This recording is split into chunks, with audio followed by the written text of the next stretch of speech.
When we think about the times of Jesus and the powerful messages he shared and left behind, experts will say it is imperative that we take into consideration the culture and times in which he lived. Surrounded by ancient Jewish traditions, customs, and events, we know that many of the parables Jesus used in the life he lived was based on the Jewish culture around him. Bible scholar Joe Amaral has taken it upon himself to delve into some of those events and cultural traditions of that time and has put together this resourceful DVD entitled Understanding Jesus. Using expert commentary and dramatizations, Joe guides the viewer through some of the significant events of Jesus' life and sheds some new light on God's written word. Well, throughout this month, we're showing you short segments from this Understanding Jesus DVD. Today, Joe and his team explore a very well-known scripture, Matthew chapter 7, verses 24 to 28, where Jesus speaks about the wise and foolish builder, comparing the one who would build on the rock and the person who would choose to build on sand. The context of this scripture is fascinating, as Jesus was making a comment about the present culture and what he was observing at the time. King Herod started here a port unlike anything other, in a place even unsuitable for a harbor. He built a magnificent one, a large one, with moles going hundreds of meters into the sea.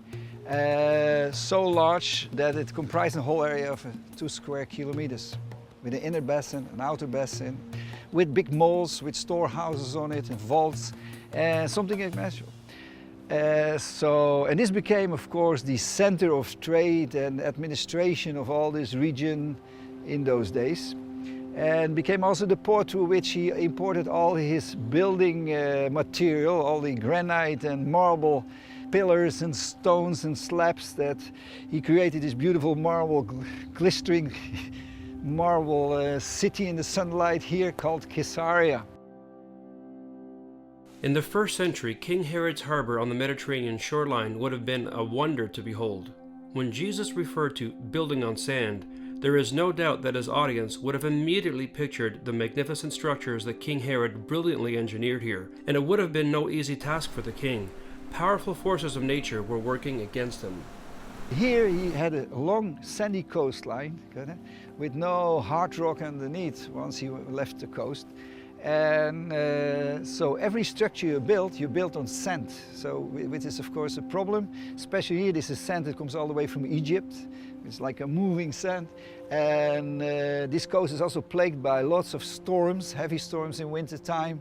It's an open, dangerous coast. So to build a harbor like this, just on a grand scale like this, it's a major engineering feat. Caesarea Maritime was no doubt a brilliantly designed and meticulously planned construction project. But how long could King Herod's buildings on the sand actually endure the elements? Less than 100 years later, actually, there was the earthquakes made most of it sink already. Okay, that's the sad part of it.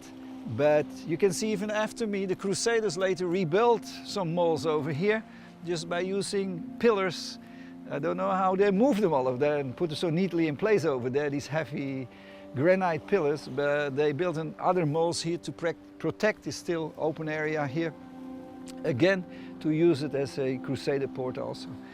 But the